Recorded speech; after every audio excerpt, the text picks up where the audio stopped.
first witness is Judge Feldman. Welcome. We enjoy getting an update from you on your off years from your that sounds counsel. Ominous, my off I know. You're having an off year. I hope you don't think I have too many off years. No. And we are televised, right? Yeah. And we do review the judge, as he is a direct report of the council, so we do review him. He has a 2-year contract, so we only review the judge every 2 years. So on those years that we don't have an opportunity to have a conversation, we invite the judge in to just kind of give us I guess you're calling it a state of the court, an update on what's going on, and there's always something interesting and how things are going over there.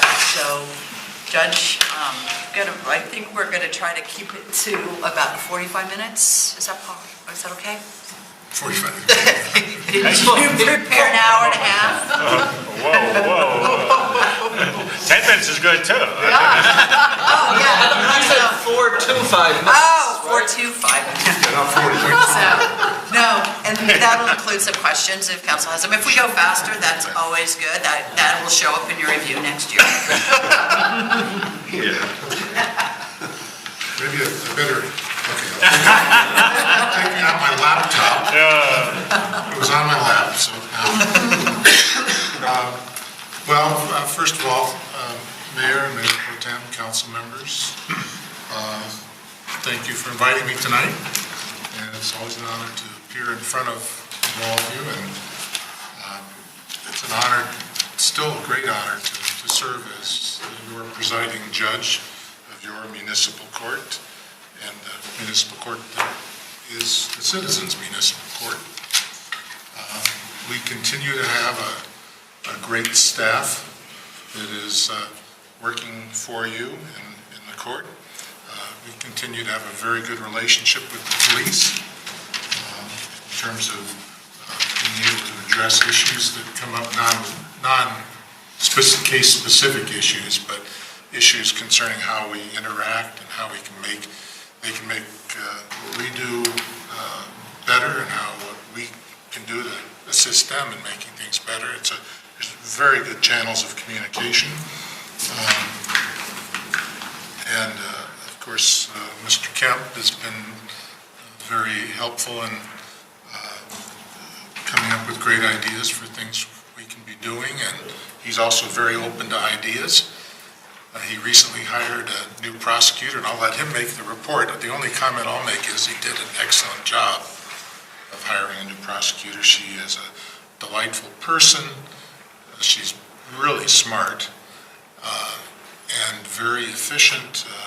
And like I told Steve just a couple minutes ago, every day you can tell she's catching on to more and more of our particular routine.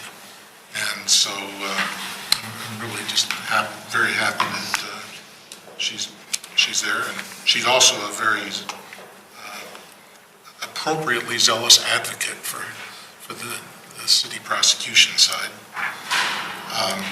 One thing I want to get out of the way is that we have started the juvenile docket starting in January. We started off with the idea it would be the second Wednesday in the afternoon.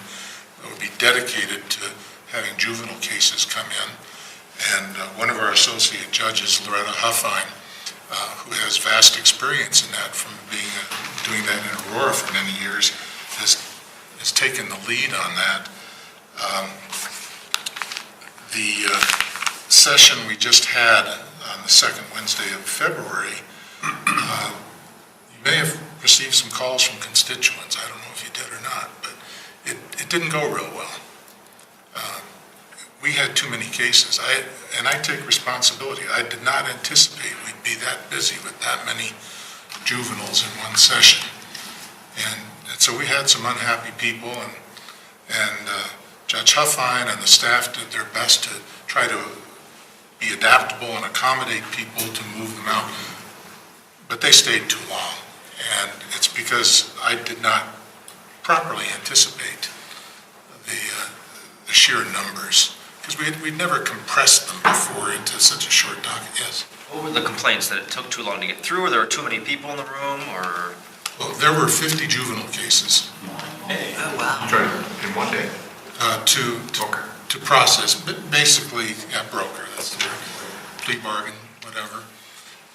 But we immediately sat down and tried to figure out what we could do better on it. I had a meeting with Chief Enley today, and along with Judge Huffine and Rachel, our court supervisor. And what we're going to do is take 2 mornings that are less populated with cases, the second and fourth Thursday mornings of each month. So we'll have 2 full mornings. We were also doing that Wednesday docket after we did our traffic docket, which usually goes fast, but it's a little unpredictable. There's a lot of variables on that too. But it just wasn't going to work to do it that way. So we learned quickly, and we're adjusting quickly to that. And I think this is going to work better. We're still going to be flexible though, because we hear different things from parents. Some say, oh yes, we definitely want to be there after school in the afternoon. And other parents say, well no, he or she has a sport, has a club, has volunteer work or something else after school, so they'd rather come in the morning. So we're going to continue to be flexible. But we're hopeful that this will work. Gene Enley, the division chief, is working already with the electronic filing vendor to readjust the arraignment dates on the juveniles. And so the new way forward is going to be the second Wednesdays as well as? No, we're pulling that out completely. Oh, and you're going to do second Tuesdays and second Thursdays? So Right, in the morning. In the morning. Second and fourth, I'm sorry. Second and fourth Thursdays every month. So, and I apologize to the citizens who were inconvenienced and had to sit through that, and I apologize to the council. You may or may not have heard some feedback, but it. Did anybody heard anything? I've not heard a thing. No, nothing, that'll be. I think that's probably because our staff did a good job of explaining to people that this was a pilot program and it's for the benefit of the kids, and we're trying to come up with a way to deal with kids. Because talk to us about what you did prior to this, so why you came up with this as a solution. Prior, the tickets were just written the same way as the adult tickets. So the kids were coming to court mixed in with the adult cases, and they weren't getting the type of attention they should get, because on the adult case docket days, you move pretty quickly, and while we tried to take a few extra minutes to talk to kids, and the prosecutor would try to make special efforts to talk to the kids,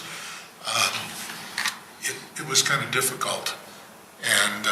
And also, I just did not like the ambiance, I guess you could say, of the kids being mixed in with the adults. It wasn't a scared straight situation is what you're saying. No. Okay. Well, are these Although, traffic? sometimes they did see some scary things. Sure. But fortunately, in municipal court, of course, you don't see some of the things that would really, at least if a kid was charged with something that would be truly embarrassing to them, to be in front of a large group of adults, or vice versa. Is this a variety of cases you're talking about, or is there mainly traffic? We actually have removed the traffic cases involving juveniles. We had put them onto the juvenile docket. They had been mixed in. But, we realized after 2 sessions that there was really no reason. Drivers are drivers.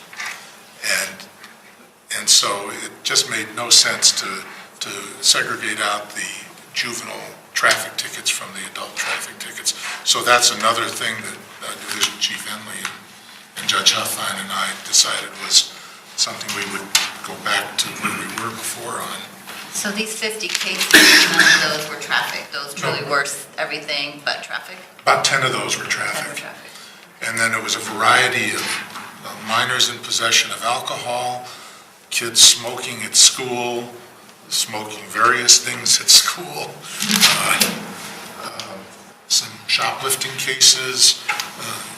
I think there were a couple school fights on the last docket. There was a bullying case. I think the kid was charged with harassment, if I remember what Judge Huffine told me. So it's a variety of things that are more specific to kids. So certainly they're there with their peers, but maybe that's okay, so long as it's not something that's really embarrassing, that would humiliate them. But we're sensitive to that too. And again, we're also adaptable as to if they have special need to come on a different day or at a different time, we'll deal with that. Or if they have a special need that maybe they shouldn't even be with the other juveniles, we'll address that. The hard and fast rule is that there are no hard and fast rules. So, but anyway, like I said, I feel bad that those citizens were inconvenienced. I think generally we're pretty good about moving cases in and out. On a typical traffic afternoon, we may have as many as like 60 or so traffic cases. And most of those folks don't want individual attention. They want to just get the heck out of there. They already got all the individual attention they wanted. Exactly. Just statistically, last year we did have 20,707 traffic cases. 20,000? 20,000. Tell me that there are ones turning through a red light on Littleton Boulevard and Broadway. That had to be 10,000 of them right there. Red light cameras back in. We have those. We have people coming from Sumner next to ACC, just to the west of ACC. And there's only 4 signs that say do not turn left, which apparently is not enough for some folks.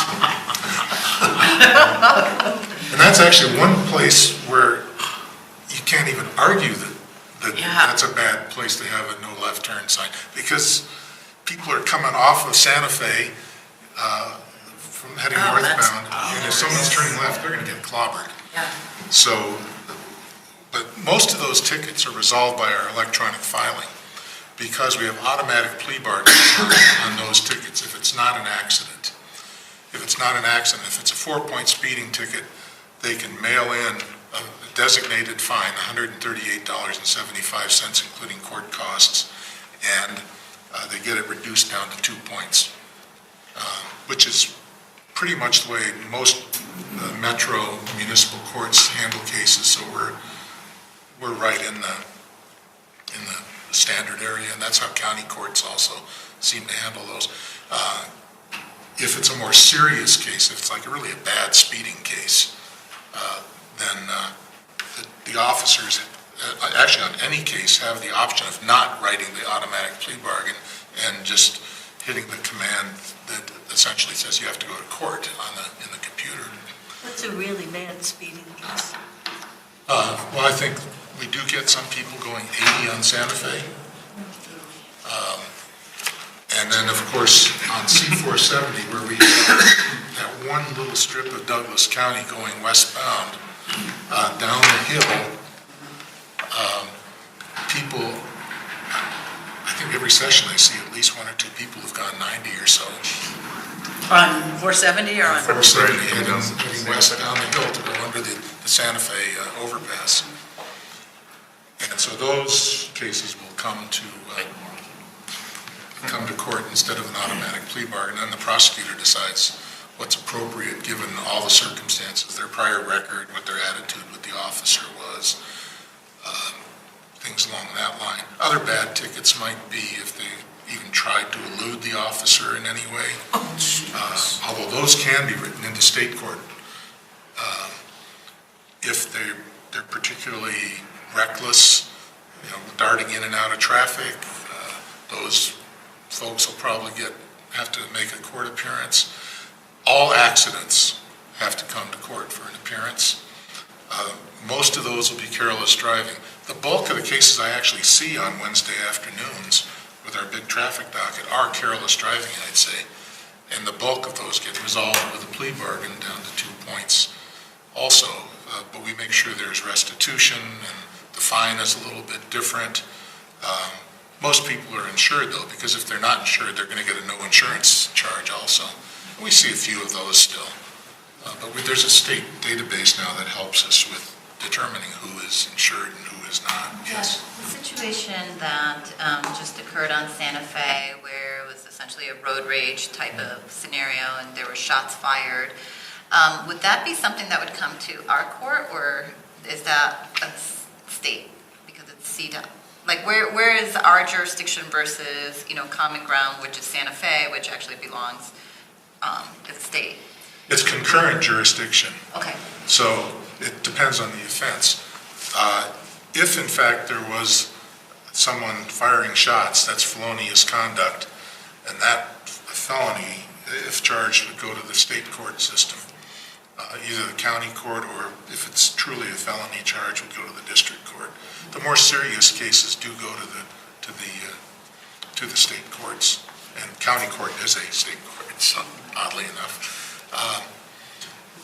And the police have a lot of discretion, though, on what they do. Sometimes they have something that technically could be filed as a felony, but they look at the circumstances, they use their discretion, and then they file it in with us. And those decisions are always reviewed by the sergeant and then even on up the ladder. So I think our police use good judgment in how they charge things. Domestic violence cases could be charged. We have concurrent jurisdiction with the state courts on that too. But we have, of our misdemeanors, 10,475 last year, maybe 3 to 5 per week are domestic violence cases. But they take up a lot of our time, as they should. And those are mostly our court instead of the county court or the district court. I think somewhat the criteria is the so-called less serious cases. But if you're the victim of the domestic violence, it's pretty darn serious no matter what. But there's some cases that maybe the district attorney would not handle as intensely because of their numbers as we would. And we're set up well for it. Having cases filed in our court is good for victims in a few ways. The main way is that most of our domestic violence cases obviously occur within about 1.5 miles of the courthouse. So it's easy for them to come to court and to be heard and to express their feelings about things as the case progresses. Whereas if it went to county court, well, that's out near Centennial Airport. I think that's like 15 miles or so. So that's bad for the victims. And it's actually productive for the defendants too, because we have our own probation officer.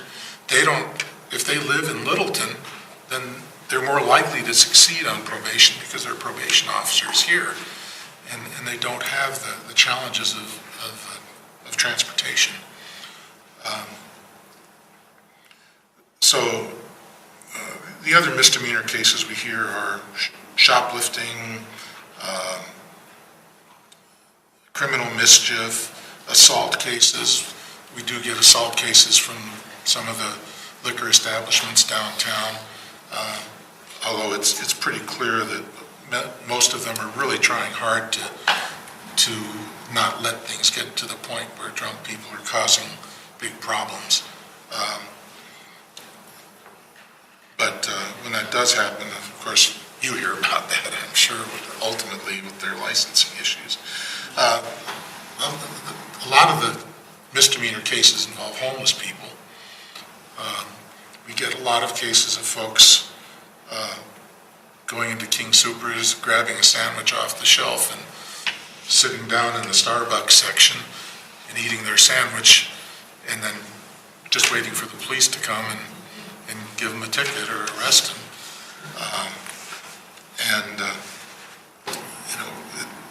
The prosecutor is pretty understanding about how to deal with those folks. We don't want to be sending people to jail for stealing a loaf. It's happened before in France, I think, wasn't it? Aussies. But it is a challenge to have homeless folks committing offenses, because, it's just their status as homeless people gives them few choices sometimes. And it's not really a court problem or a police problem, it's an overall society problem. Is that consuming of food at the grocery store a fairly common Yeah, occurrence? Is there something that work out a relationship with King Soopers with food that they may otherwise toss? Because I know there's a big food waste problem too that grocery stores have. I mean, we also have people who grab and run or go That's- through the that's a scanner slightly and different, scan yeah. one item and not scan 10. King Soopers at Littleton and Broadway is more aggressive on shoplifting than the one on Mineral and Broadway.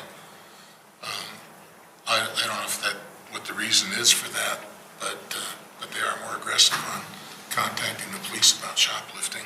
How do you know that? I mean, do they know people are taking stuff, but they just don't follow up? Or are there more instances at one than the other? We get very few filings from the Mineral and Broadway store. I'd say of the King Soopers shoplifts, I would guess over 90% are from the Broadway and Littleton Boulevard. It's demographic, but I certainly see homeless people around that store down at Mineral and Broadway too, and feel for them. Sometimes I think they've been driven from one location to another, and of course we have the problem of conduct in the parks sometimes. I think we all know that some Vega Park sometimes is filled with folks who've been sleeping there, and they have all their stuff there. They have nowhere else to go, and it's a problem how to deal with that. My wife and I were walking down the city ditch trail right near the Center for the Blind, and a voice came out of the bushes that said, "Hey, Judge Feldman."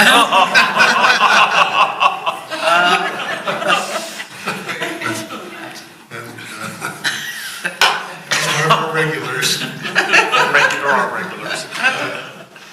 A very nice person who's just in a bad spot. But it's a police problem as much as anything. How to deal with that. And courts can't solve all the societal problems, but I think we have to be understanding of them. What are you seeing, where are the trends? Like, where are the trends increasing in this type of crime versus another? So where are they increasing and where are they decreasing as far as the types of crime? Shoplifting remains, you mean for homeless folks? In general, like everything that you're seeing. I think it's fairly steady in most regards. I think we're seeing more domestic violence just because I think we're getting better reporting. I think the police are being more attentive to the signs of a domestic violence case. They get called to situations, and if they just, took a look, they might say, "Oh, well, there's nothing going on here." But then they ask the right questions. People frequently hide it. They're ashamed of it, or they're afraid to tell the authorities what's going on. But I think it's a combination. There's more awareness, and I also think the police are getting better training all the time on how to spot the signs of domestic violence. So, I don't think I can tell you exactly where the increases are, though. My gut is that we're seeing more cases. It goes up and down, though. In some ways, it's what the police have come in here and talked about too. It's just the increase in population, and everything rises. They're seeing, that we had to add officers because there's just more people that we have to take care of, and so it just is I can see it being, that's part of what growth does to a community, is you can see the effects of it on that, where maybe the King Soopers had a handful of those situations. Now they're seeing losses in the tens of thousands of dollars of shoplifting. So I did have a question for you. So we had a group of council members from Ukraine visited, and one of the questions that they had was, if someone from council got in trouble and went to the court, what would the judge do? Purely hypothetical. And so, yeah, well, they're from the Ukraine. And so the answer that our clerk, Wendy Hefner, gave them was that that the municipal judge who the council hires would probably step away from that case and put in an associate judge for if one of us got a speeding ticket, or, Jerry steals sandwiches all the time. He just hasn't got caught yet. When he gets caught. So what would happen? What would you do? Well, we have had a few instances over the years of council members being involved in fender benders. And I know at least on one occasion the ticket was written to the county court instead of the municipal court.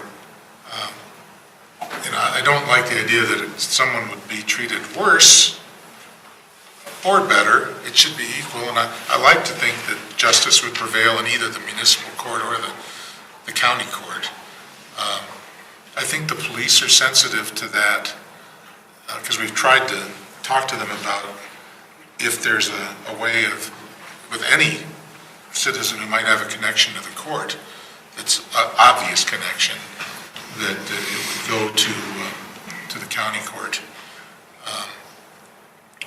But that hasn't come up recently, and I had really not thought about that for a while, and I think that's something Steve and I can talk about a little bit more. And certainly, Mayor, my position would be that we had either a city official appointed or elected who was cited into the municipal court on an offense where my office would be prosecuting. We would be referring that to another agency. We would not bring somebody in. We would simply take it and have it referred to another agency. And I think my experience, and this has been unfortunately, I've had the situation of having to prosecute council members. I've generally recommended that the entire case be referred outside the city because I think it's important to avoid any appearance of impropriety where there's some how a perception that a different set of rules apply. So my general principle has been those cases get referred out. There's a non-city prosecutor, there's a non-city judge, and those cases are handled outside the city. And however it plays, it plays. Because the prosecutors work for the The city prosecutor attorney. works for me, and I'm appointed by you. Yeah. I don't see how we could do that without there being a perception that somehow the prosecution is being directed. So I would just simply say, no, it's going to another agency, and that agency, when I've done that, that agency is told, you will handle the case from beginning to end. You will not talk to anybody in the Middleton City Attorney's Office about it. Whatever choices you make on the case, you make, and you should handle the case in the most professional way in accordance with the rules of professional conduct for lawyers and prosecutors, and that's it. The judicial recusal issue does have a wrinkle to it, though, which is that all of the associate judges are also appointed by city council by charter. So I don't know, and I'd have to get an opinion from Steve, but I don't know that I could say we want to bring in a judge from, say, Englewood or Greenwood or wherever. I don't know if that judge would actually have the authority by my appointment. It's true. I suppose there could be an emergency appointment by city council of a judge. Still. Let's just stay out of trouble, guys. Let's just do it. That's the safest thing. My preference. Yeah. So speaking of associate judges, you have some needs you're going to be bringing forward. You want to kind of talk to council about that? So, because it'll show up on an upcoming... 2 weeks, I believe. Okay, so we'll have that show up on an agenda, so if you can give us kind of a little bit of information on what you're looking for. Well, actually, what comes up on March 6th is the reappointment of Judge Cross as an associate judge. Excuse me. And I don't want to talk about this too much. Steve is in charge of this matter, but we do have our first civil case filed in the city of Littleton, that I recall, where, civil being where they're asking, an outside party is asking for relief. And it has to do, I understand, with a zoning decision. And the district court found, apparently, that the municipal court has the jurisdiction over this zoning issue. So beyond that, I don't really want to say anything because it's a matter before the court. But I am not going to handle it because I think I'm too close to the issue of being the direct report to the city council. But Judge Cross, who's a retired district judge, who now acts as aside from being an associate judge here, he's also acts as a special master for federal and state court judges on complex issues. And he's also a prominent mediator of civil cases. This is right in his wheelhouse, this type of a case.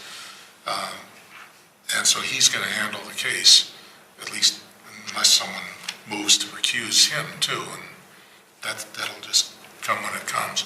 But beyond that, that's going to be time intensive probably, and so that may affect our judicial budget. And I would expect that our city attorney would provide us a privileged document with a little bit of what this case is. Yes, I'll be, this is, in fact, in a nutshell, this is there was a case involving Southbridge filed by an entity, Berger Investments, and that case went to the district court, and the 18th District Court, which is Arapahoe County, found, based on a Colorado Court of Appeals decision, that where a party alleges in their case a violation of a municipal code, that the municipal court of that city, if it says so in its charter, and our charter is almost identical to that in Frisco, has original jurisdiction. So that's the reason the district court remanded it to the municipal court, because they said, listen, the municipal charter of the city of Littleton says that all violations of the charter and code are to be filed in the municipal court. And so it's a kind of unusual thing to have a civil case where someone alleges a violation of the code. In this case, they did. And I would tell you, Judge Cross's appointment will be on your agenda on March 6th for reappointment for a 2-year term at the request of Judge Feldman. I certainly am aware of Judge Cross's reputation, which is very outstanding. I think the city's very fortunate to have a judge of that caliber working as one of our associate judges. And so that will be before you on the 6th. Okay. My understanding with him when he was appointed was that he would not be the first or second guy called on, or judge called on, just general fill-in time for me, but that if everyone was tied up with various things, that he'd be the go-to person, because he's plenty busy, but he likes sitting as a judge whenever he can, because he did that for like 20 years and enjoyed it. But I'm also going to be requesting an appointment of yet another relief judge, again, just for the times when absolutely no one can be available. And that would be Judge Atencio, who just retired from Englewood Municipal Court after serving 5 terms there. Englewood's the only court in the state, or city in the state, where the judge is actually elected in a contested election. Mm-hmm. And he was elected 5 times. And now they've got Joe Jefferson. Joe Jefferson.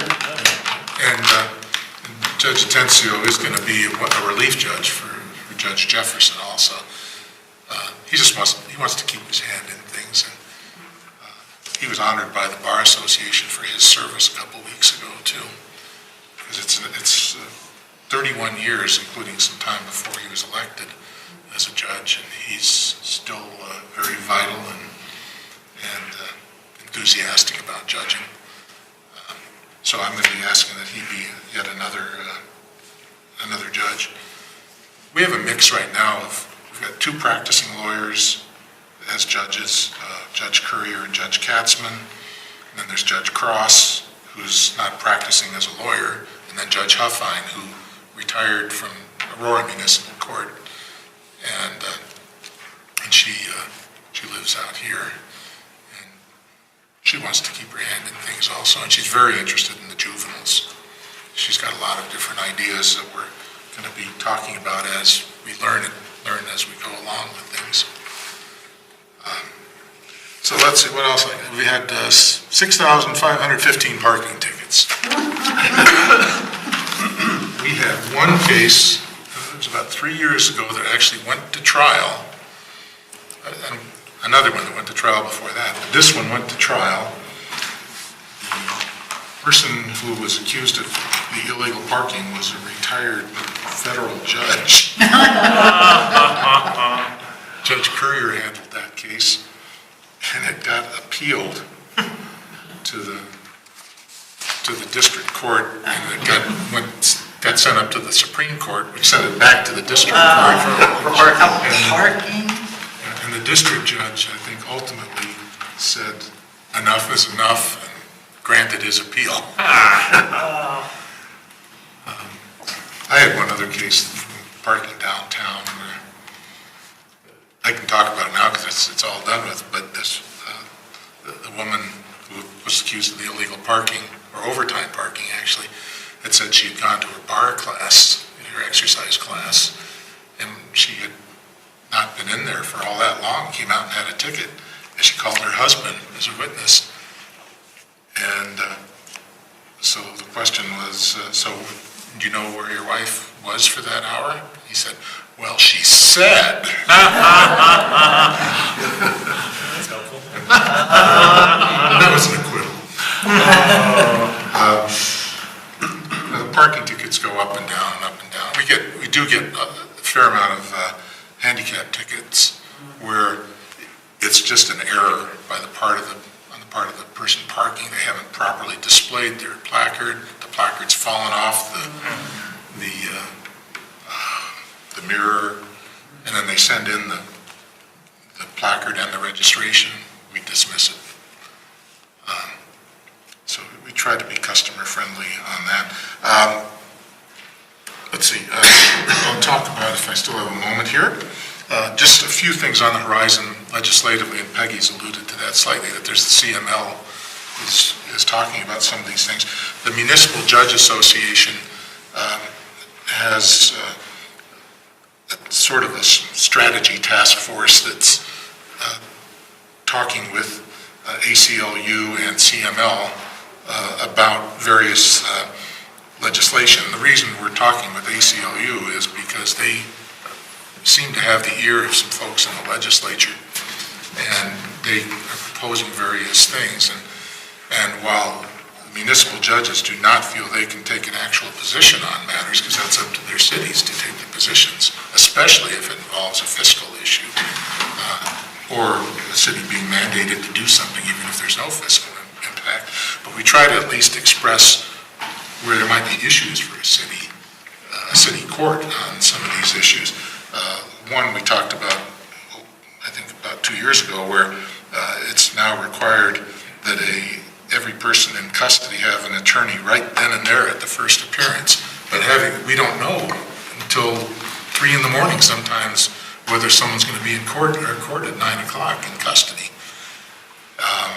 It's certainly a great aspiration, and we do have attorneys there on many mornings. Unfortunately, they can help the folks out.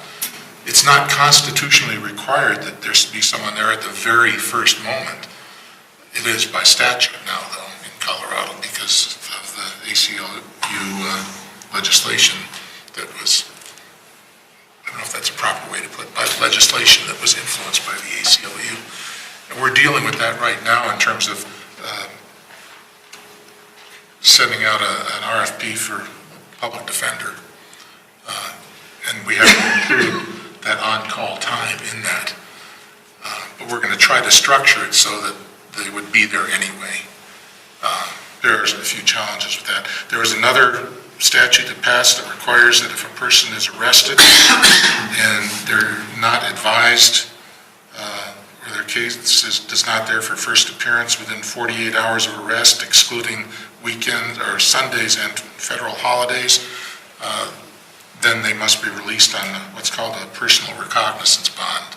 That's without putting up any cash or security. There are a few exclusions on that, especially domestic violence cases do not fall within that. There's also a proposal being pushed by the ACLU whereby they want to have independent public defenders appointed. In other words, not go through the process of the city itself or a judge appointing the public defender. They want to have the city set up an independent commission that would appoint the public defender for a given city. Money's not a problem. Let's just- Yeah, and they're going to fund this? Yeah. It's a question we have to ask. To still follow up on what the judge, there's been a series of legislation in the last 2 years. There's a bill this year to deal with essentially prohibiting bail in most cases and requiring release on your own recognizance. Quite honestly, we're going to see in Colorado, like in a number of other states, the municipal courts have become a big point of attention for groups like the ACLU.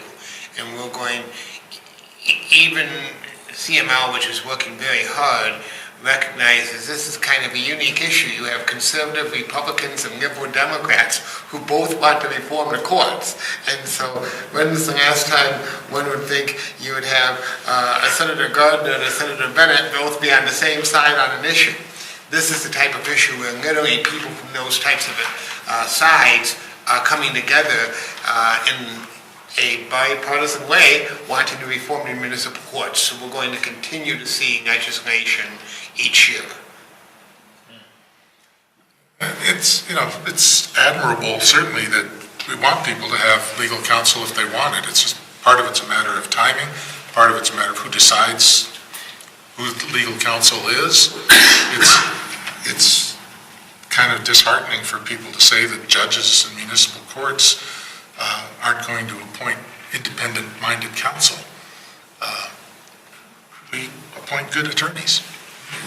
And it's evolving somewhat so that there may be, it may not be at the front end, but there may be an evaluation process of the attorneys.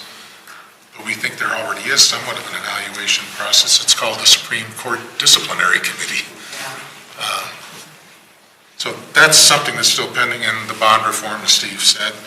There's also a good bill that's hanging out there, the Telejustice, I believe it's called, where the idea is to try to link all courts by video so that it can avoid people having to be transported miles and miles, so we can talk to people who are, say, in the penitentiary with one of our holds. We can talk to them, resolve their case, city to city.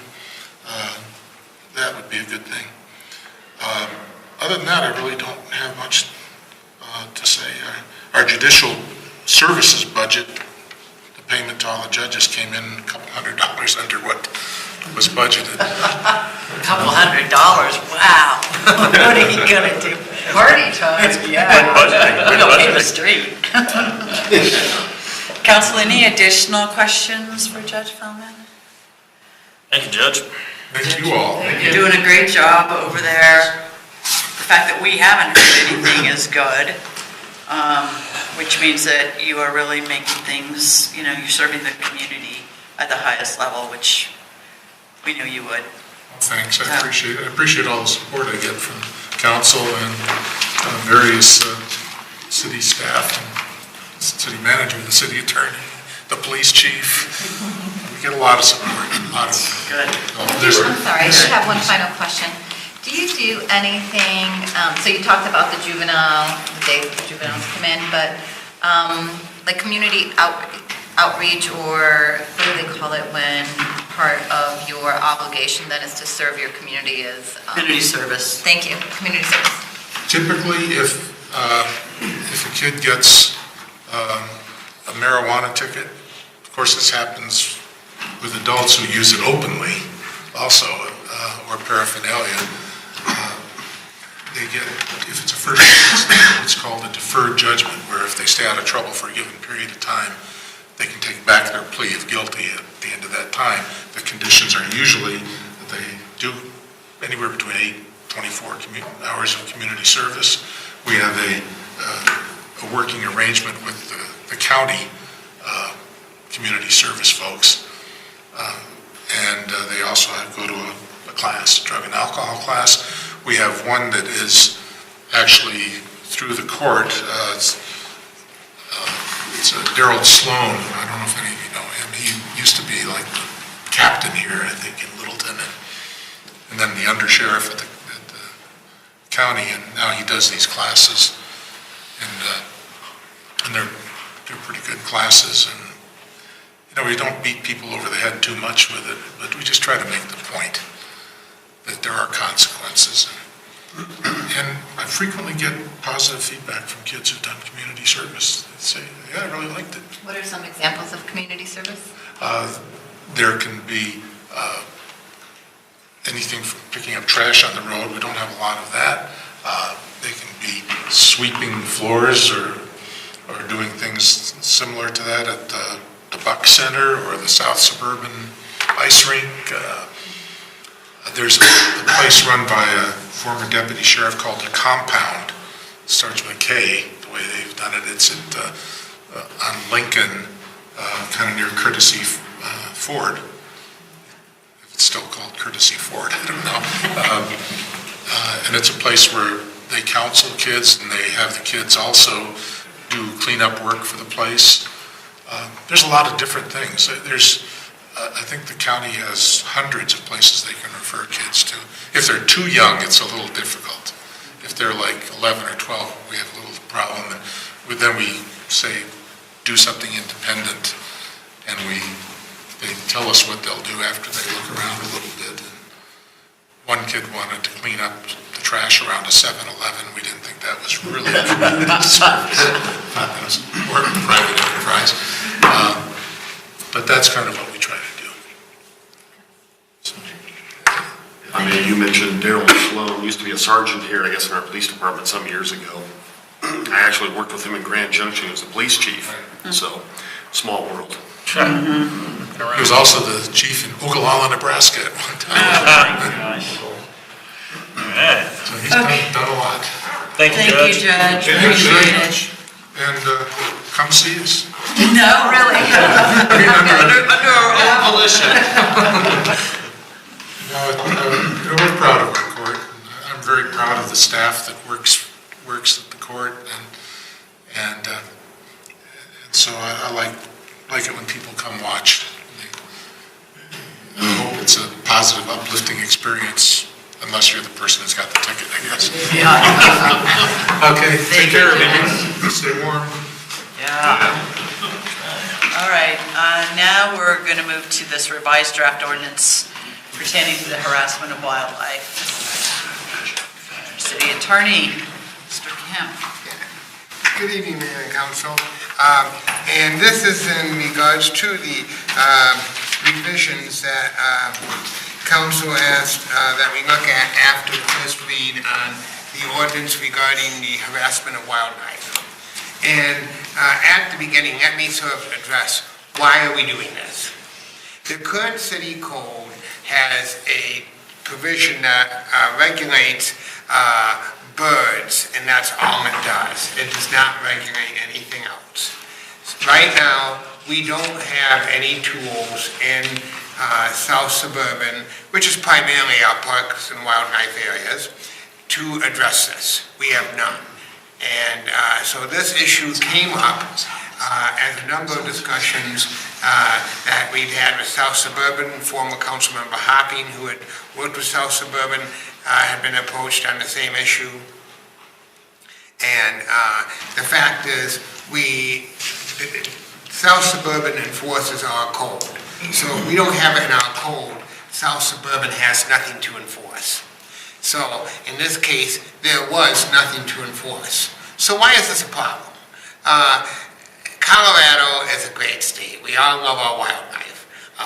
We don't love it when it comes into our yards, and it can be a nuisance, but we love it on the trails, we love it along the river courses, and unfortunately, we do have people who perhaps care for it in inappropriate ways. We have people who fly drones over owl nest during nesting season, which can cause issues. We have people who fly similar things and try to go into coyote dens and not wolf dens, but coyote dens or fox habitat. We have people who, for whatever reason, think that this is a good idea to approach wildlife in an area like along the river course and not recognize that you perhaps need to give it its space. And right now we have no tools to address this. Is this a huge problem? It's not a huge problem, but it is a problem. So what happened as a result of this is we put together an initial draft. We did review several drafts with South Suburban. I sat down with South Suburban's lawyer. South Suburban's lawyer sat down with the senior staff of the district, and we worked through the issues that they had. Subsequently, the wildlife enforcement in Colorado is actually somewhat bifurcated. We have the Division of Wildlife, which is part of the Colorado Department of Natural Resources. And they are able by law to enforce regulations on all wildlife. Now, however, they also recognize that they are more equipped to handle the enforcement on things such as bears, mountain lions, elk, some of the more, what I would call larger animals that people think when they don't invade the city.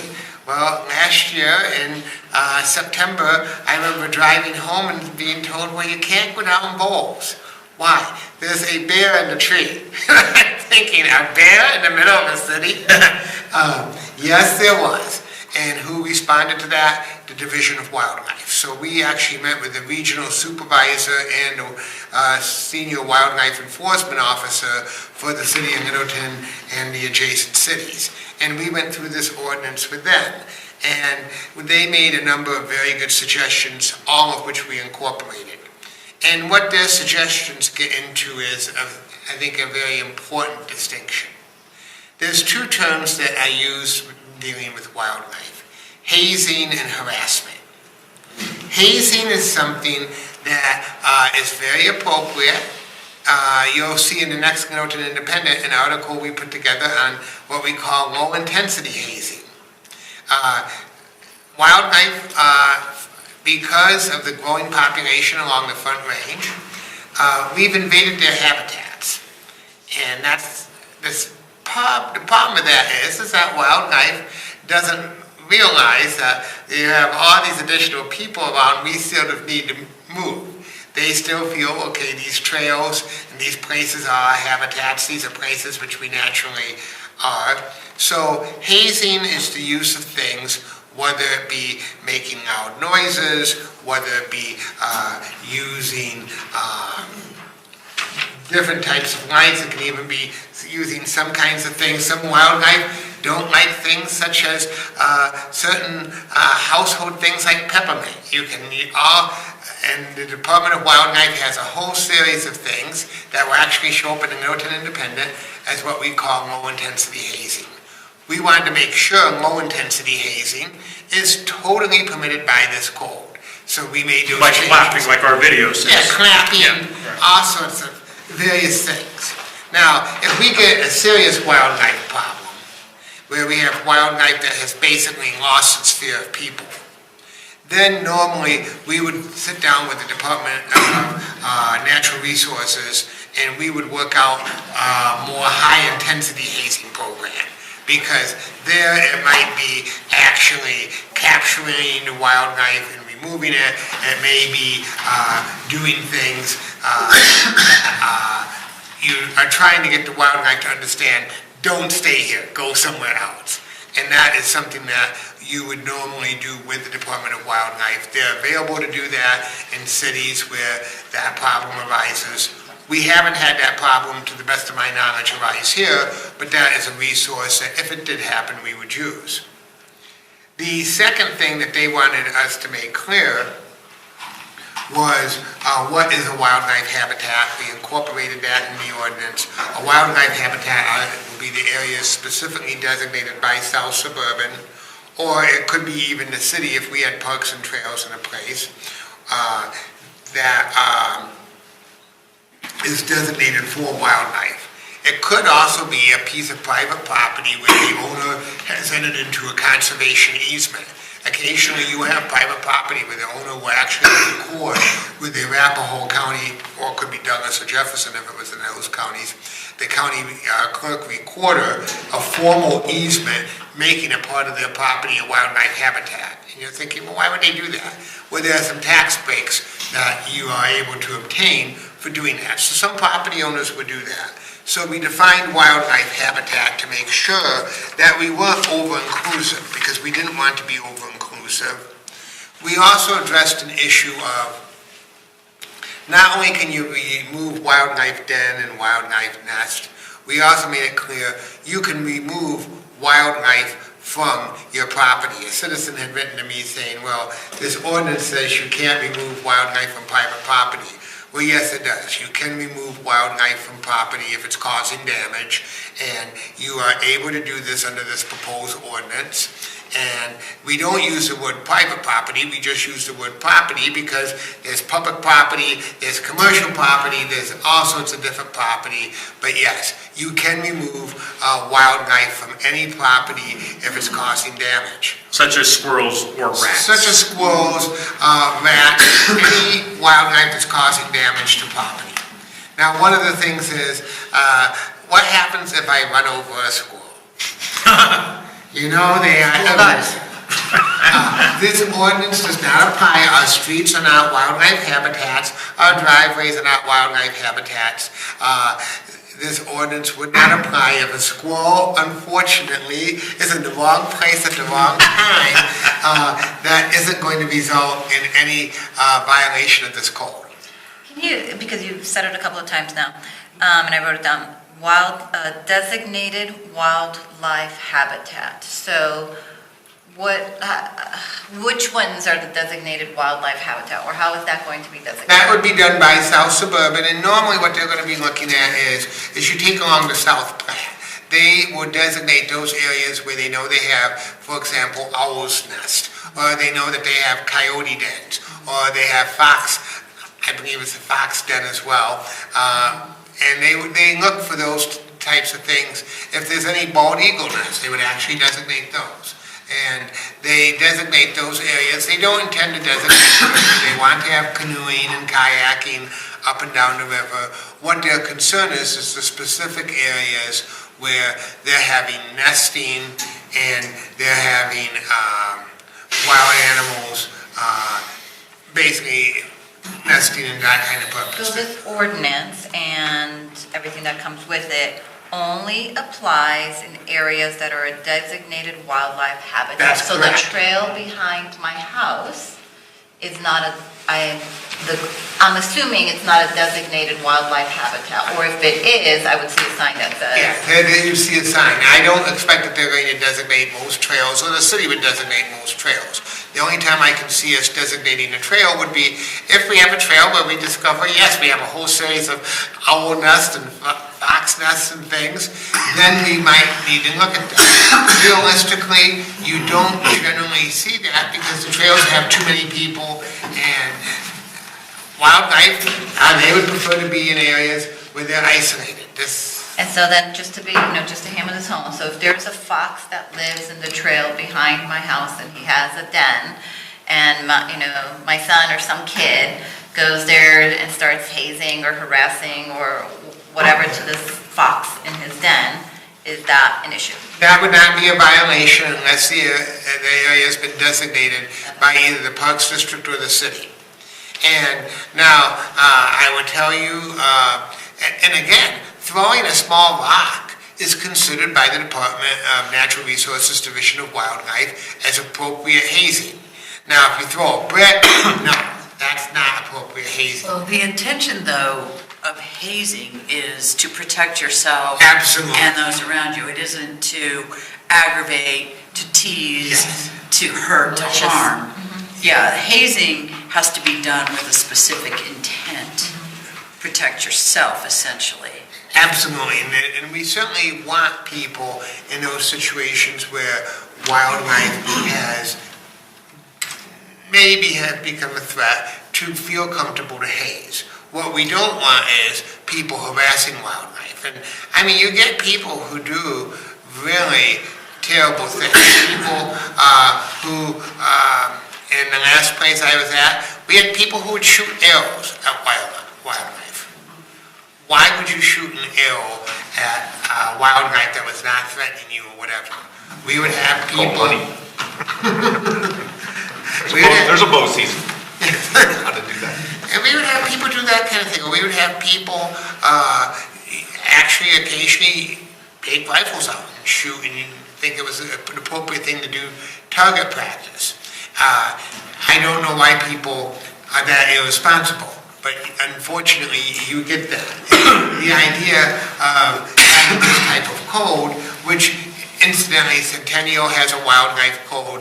This is not an unusual thing for a city to do this. We looked at a number of codes. The idea here is to give us that authority when we need it. Now, is this going to be something that we're going to be aggressively, and South Suburban's going to be aggressively enforcing? No.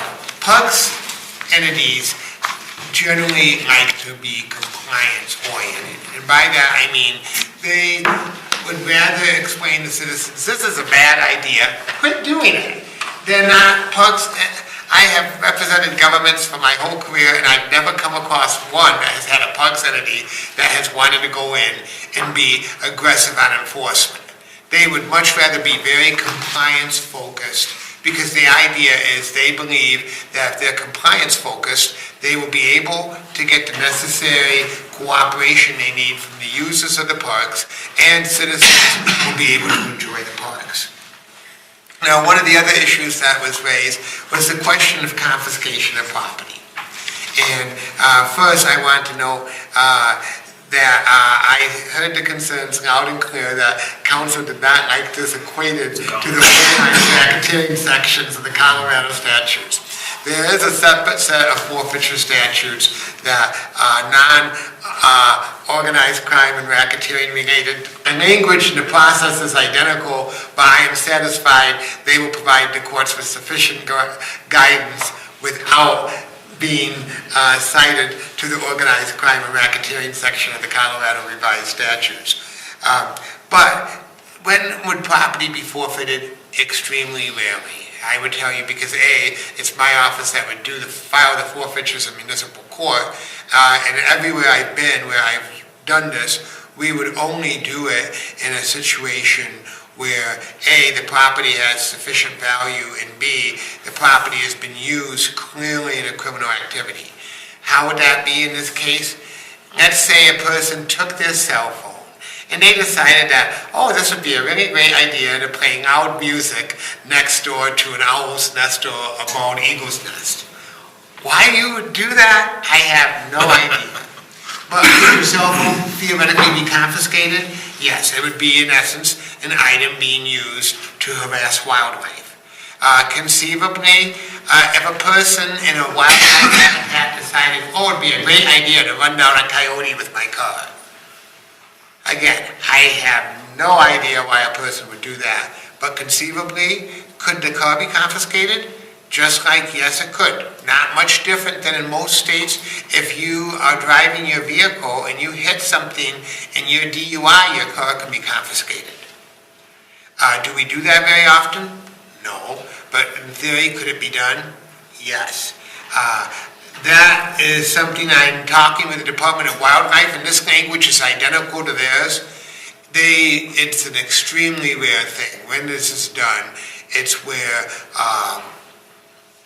you have a person who just continually engages in repeat violations of the statute, and it's done. Now, one of the differences between the State Department of Wildlife and Natural Resources and the cities are, they have one enforcement tool that we don't have. If you are caught violating their statutes, they assess points against your hunting and fishing licenses, and you can lose your hunting and fishing licenses. Because we're not the issuers of those licenses, we cannot do that.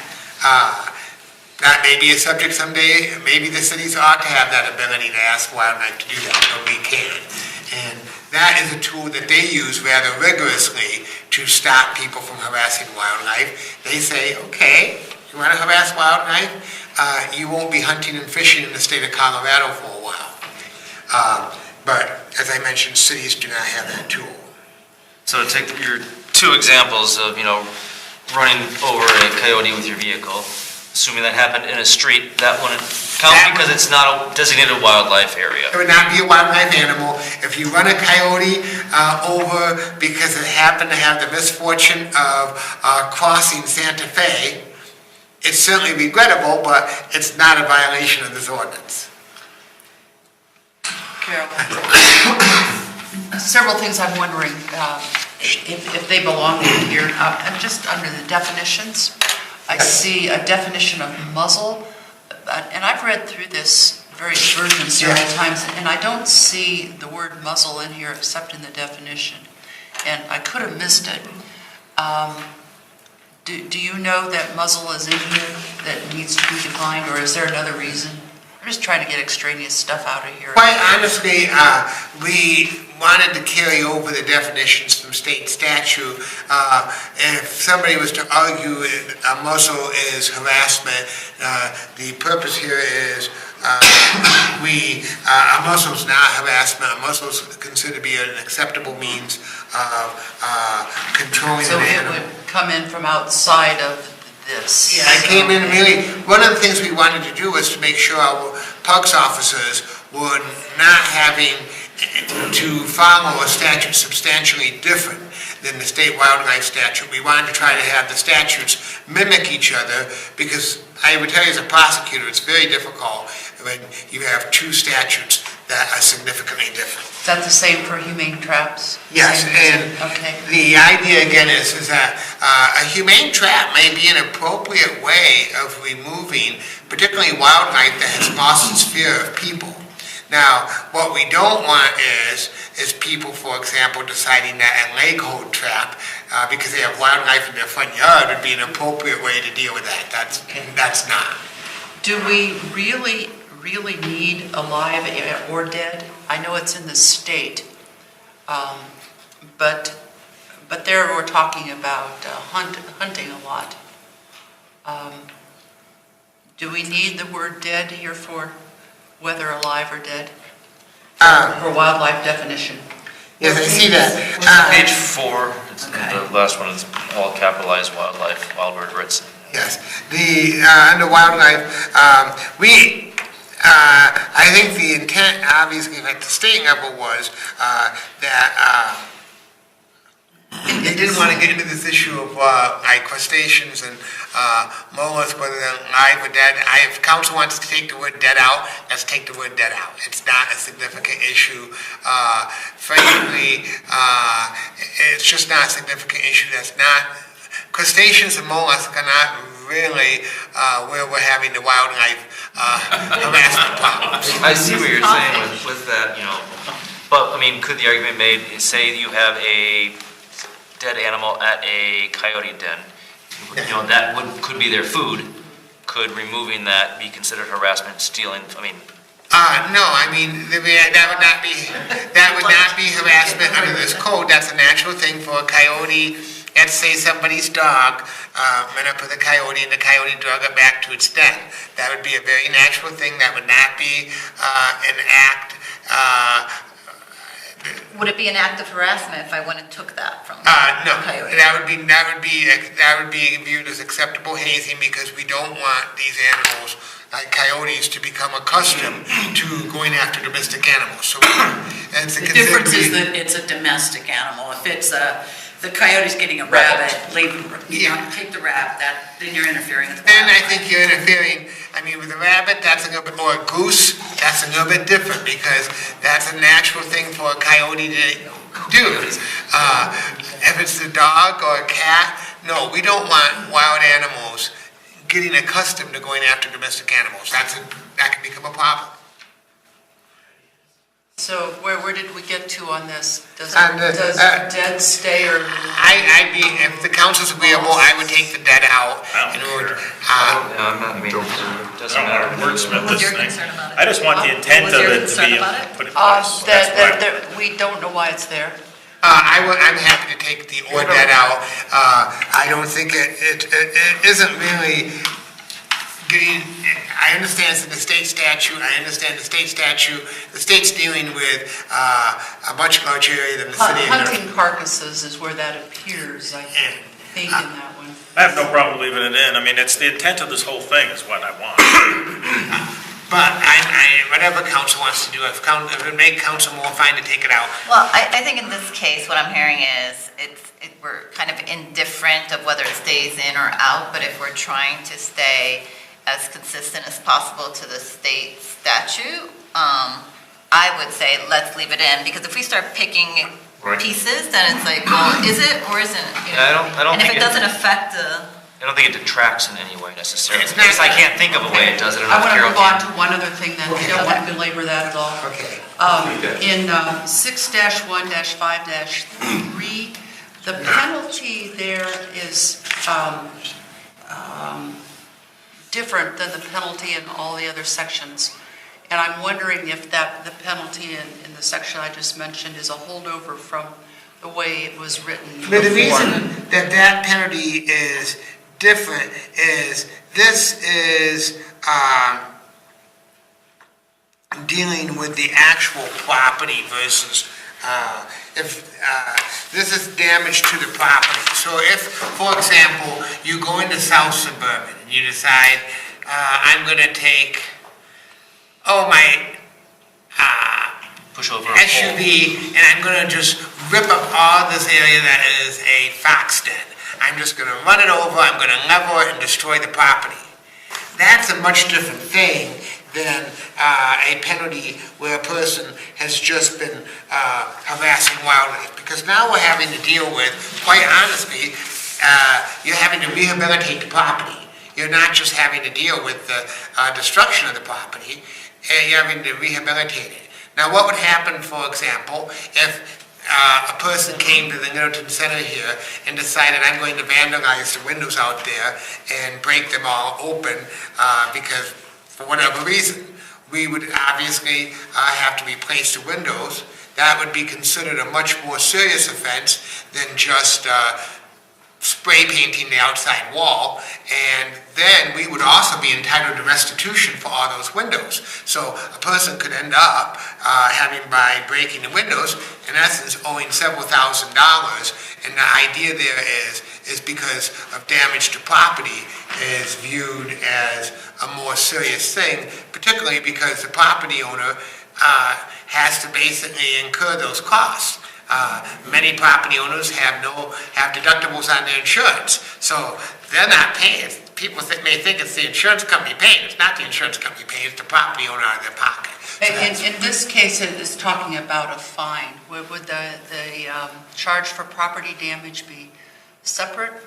it actually is, the way that this is done is the court imposes a fine for the conviction of the misdemeanor, and then the court holds what we call a restitution hearing, where the court will actually take testimony on what the damages are to the property, And the court then makes a finding what the damages are.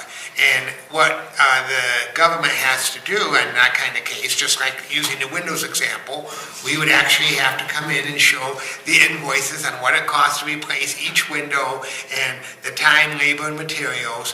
And the court would have to find that the city used a reputable contractor and actually incurred those costs in order to award those damages. How is spending time in jail going to help that? I would tell you obviously because it's a misdemeanor, the court could impose jail.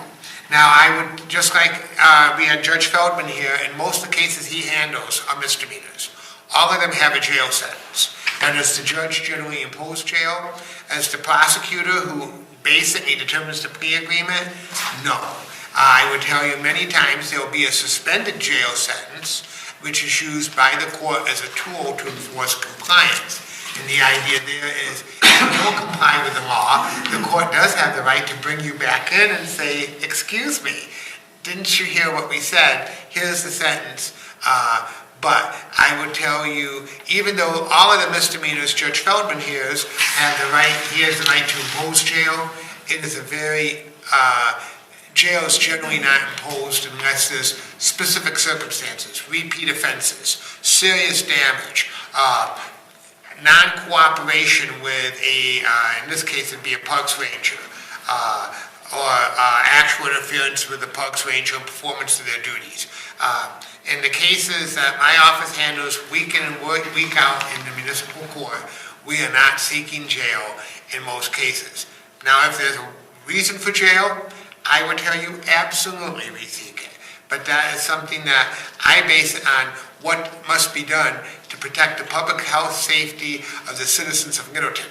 We don't do jail just because it's in the code or the statutes. So just to be clear, so the penalty, the penalty in this is greater than the other penalties because damaging property while harassing wildlife in a designated wildlife area is more serious than just It's more serious, it is, because it's more than just harassing the wildlife. Now we're dealing with property that's been destroyed. And frankly, property that who's going to have to pay? The taxpayers. It's going to come out of citizens' pocket because, again, that's money South Suburban has to take from their budget to repair this versus spending it on other things. Well, and it's not completely unheard of for that to happen because there have been problems at South Platte Park where there has been damage done to bridges, there's been damage done to some of the detention areas that they have while people are trying to disturb the wildlife. I think what you've got here is, that phrase, to the fullest extent of the law. It provides that opportunity in the event that we get an extreme case, where we get an extreme bad behavior. Fortunately, that we haven't, to the best of our knowledge at this point, really seen that where this would have to happen. But part of the original intention of this was to put some meat on the suggestion that people need to respect the wildlife. This does do that. Just, I think we want to be cautious that there's not too much meat where it is actually an overreach. So let me ask council, this came back to the study session, the intention of getting these clarifications in a rewrite. We have a postponement from the second reading. So we did the first reading, we did not do the second, we postponed it into study session. We do need to take that back to that second reading. At this point, we can do one of two, we can do one of two things. We can go ahead and hold that second reading on the prior ordinance, or we can postpone that reading to a date uncertain, which means it kills it, and then reintroduce this this would go back to a first reading. So we'd have this at our next regular meeting as a first reading, and then 2 weeks later we'd have it as a second, but we need to kill the second at the next meeting. I think we did it to March 6th, right? Yeah. So we have to kill the first, second. Just put them back to back, then just postpone indefinitely and then bring this this one up. I'd say kill. This will come up As as a March. first reading. This would be March 2nd, first reading. And we'll have, so we can, March 6th, sorry. March 6th as a first reading, and we'll have on March 6th the old one as Yeah. a second reading, which will kill. That works. And As so long just as to- we, Comes back as first. Can we still give other feedback? Sure. So I have a problem with one portion in the definition of hazing. Yes. So the way that's worded, this includes changing the behavior in positive ways. It precludes, it's hazing usually is considered negative, but any change is included in the way this is worded. And the reason we did that is because I would tell you, this came straight from this Division of Wildlife. Well, yeah, but so if they've got a problem, do we have to have their stupidity? We don't have to have this as a definition, but the reason that they recommended this, so they were very strong about this, they said, you know, the difficulty that we have with wildlife is that there's different hazing that we would do for different types of wildlife. So, there are some... So let me Yeah. illustrate. So in my yard, we have 3 big bird feeders. Or Yes. 2 big bird feeders and a sap board, whatever. We attract lots of birds on purpose. In a sense, we are trying to change their behavior, bringing them into our backyard so we can enjoy them, but also so they have a better chance of survival. Yes. But it would seem to me that this... And that would not be hazing, that would just be... Well, but it is it's an attempt to change the behavior. It's also not a that's designated, private property. and it's not a wildlife area. That would be private property, Well, would not... but what if I want to drop stuff in the park? In a wildlife habitat. That's Again, usually illegal. Technically, that actually is illegal because they don't really want you feeding like wildlife, whether it be coyotes, because one of the things it does is it causes wildlife to lose its fear of humans. A good example is geese. People think it's wonderful to feed geese. It's really a terrible thing to feed geese because the geese then believe that every human is going to pull out corn and feed them. And then when you don't, the geese get very angry. They don't understand that, listen, some human was trying to be nice. They believe the humans, that this is normal human behavior is to feed them. And the thing is, you could actually be cited for feeding wildlife in a wildlife.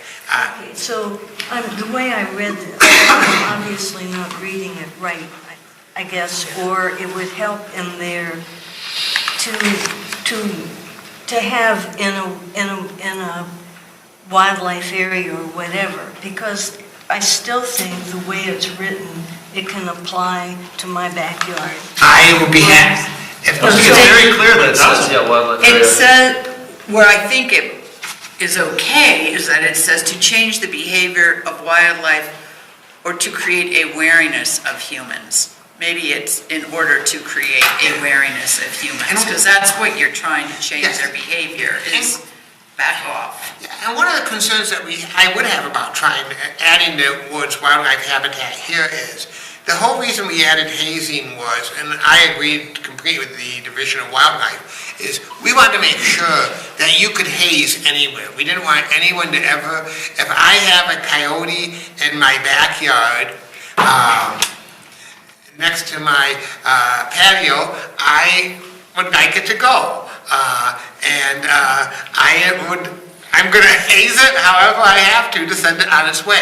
And we want to make sure property owners have that ability because that kind of thing is absolutely necessary. We don't want coyotes, as much as they're beautiful to look at, I really don't want them up against my house. So, No, they don't want to be there either.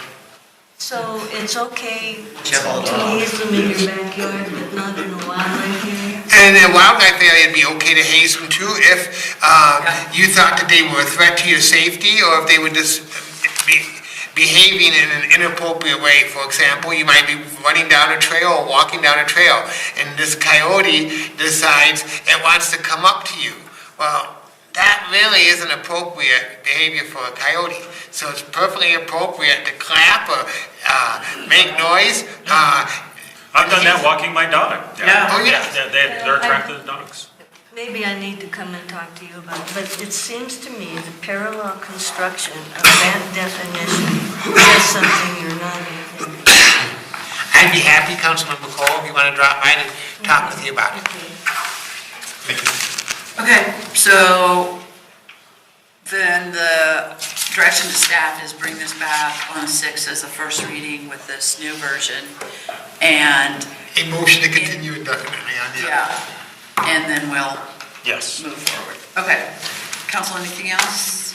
We do have a breakfast meeting Friday. At the museum. At the museum with the planning commission, where we will talk about primarily our comp plan focus and share with them, because they'll be playing a huge role in that, so we'll talk about Excellent, that workshop, and then staff will have some additional, are you going to have any presentation at all? Yes. Okay, Yeah, it'd so be they'll have- somewhat of a, similar, I guess, to the council workshop. Okay. Short. Say that at 7:30. 7:30 breakfast, we'll start the meeting at 8. Right on, right on. I'm going to miss that, I'm going to be out of town. Okay, Dog thank you. You can have mine. More breakfast for Jerry. You're gonna be missed. Okay, council, we're adjourned. Thank you.